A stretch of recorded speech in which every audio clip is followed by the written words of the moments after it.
Hi, my name is Tyler Polzin. I'm the Vice President at A&R Worldwide. We are a Los Angeles-based artist discovery and development platform. It's great to join you at Sudwave this year. It's sad that we can't do it in person, as I know we all would like to, but great that we've been able to find ways to stay connected with what we have available to us during this difficult time. I do hope that you're all staying safe and healthy, and I'm glad that you could join the event in its online capacity. I've been invited here to give you a little bit of insight into the United States live entertainment space. As it is in most parts around the world, we are in lockdown largely. Live events have pretty much been put on hold since last spring, which has been kind of a bummer in a lot of ways, but also has seen a lot of innovation by different artists, by different companies that have found ways for acts to interact with their fans, despite not being able to get into venues, not being able to get onto festival stages. So while it's been very difficult, it's actually been kind of an exciting time as well to see some of the different ways and different ideas that people have had to get in front of fans all over the world. Obviously, the big player right now is live streaming. I'm sure that most of you, if not all of you, have either presented a concert via live stream or attended one. I think we all know that there have probably been some good ones that we've seen and some not so good ones. So I think just to kind of start that conversation, one thing that we've really kind of found is that people are maybe getting a little bit fatigued with the streaming and watching concerts on a screen.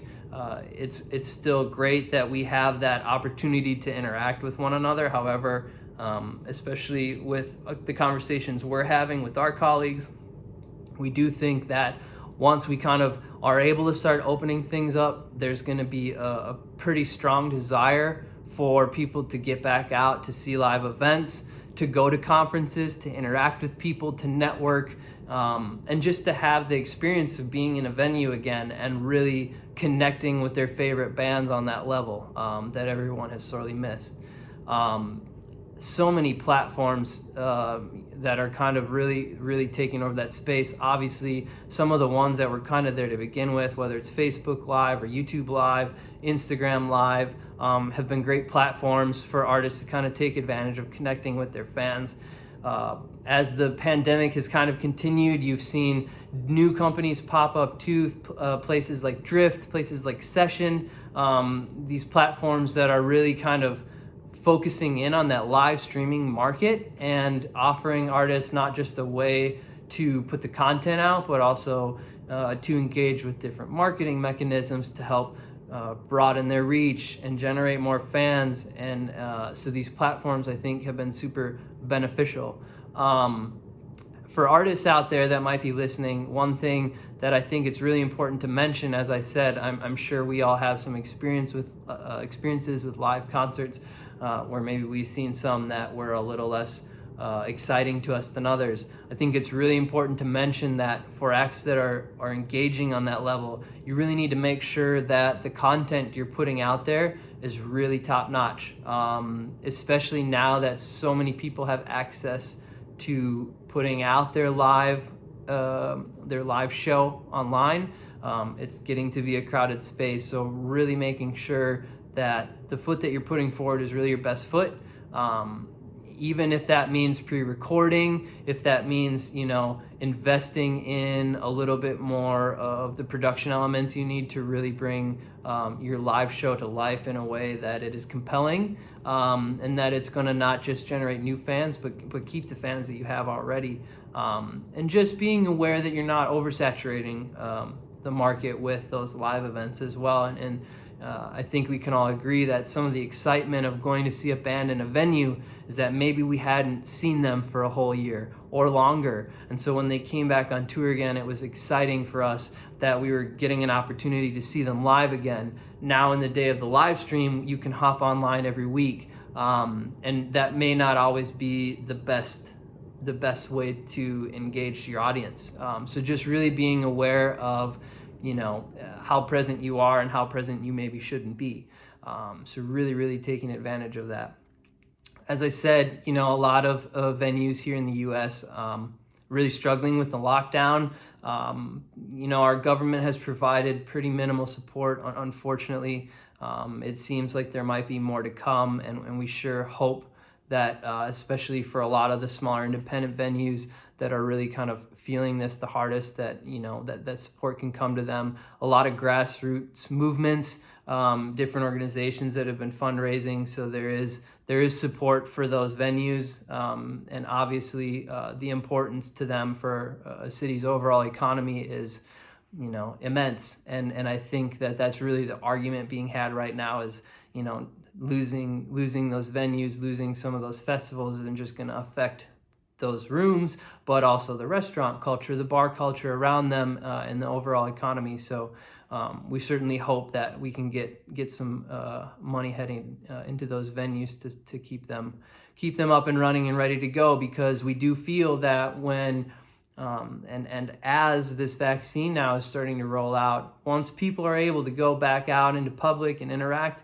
they're going to be very, very ready to do so. We do think that live events they won't ever be replaced. The streaming platforms, the content that we're creating now is great, and it's great that we have that opportunity, and I do think that it will stick around. However, nothing will ever replace the feeling of a live concert, and we genuinely believe that once we're back to normal, or back to some sort of normal, those venues will open up. And you even see that in numbers that are coming out of some of the larger promoters like Live Nation. Some of the more recent figures, still close to 90% of people who bought tickets for concerts prior to the pandemic that were postponed have held on to those tickets because they're hoping that they'll still be able to attend when those concerts are rescheduled.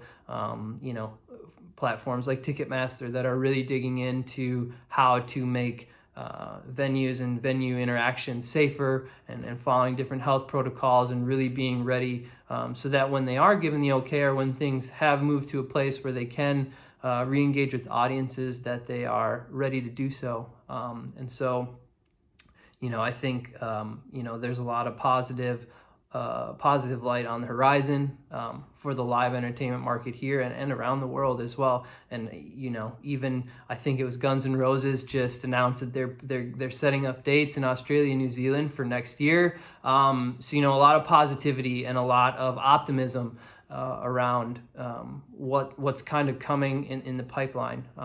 And so we're all pretty confident that we're going to get through this, and by late spring, early fall of next year, maybe venues aren't open to their full capacity, but 50%, where we can start getting some people back out to see some live music and really re-engage that aspect of our industry.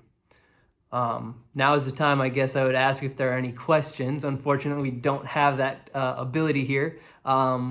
I would hope that Sudwave, and I'd certainly give them permission to pass along my contact information. Anyone who's watching this presentation, I would love to hear from you and answer any questions that you might have, and just hear any music that you might have as well. Always as the core of our business, just being great music and great artists, we love to hear different things from different places, and so I encourage you to reach out to me. And I think my email is on an online platform somewhere, so that we can stay connected.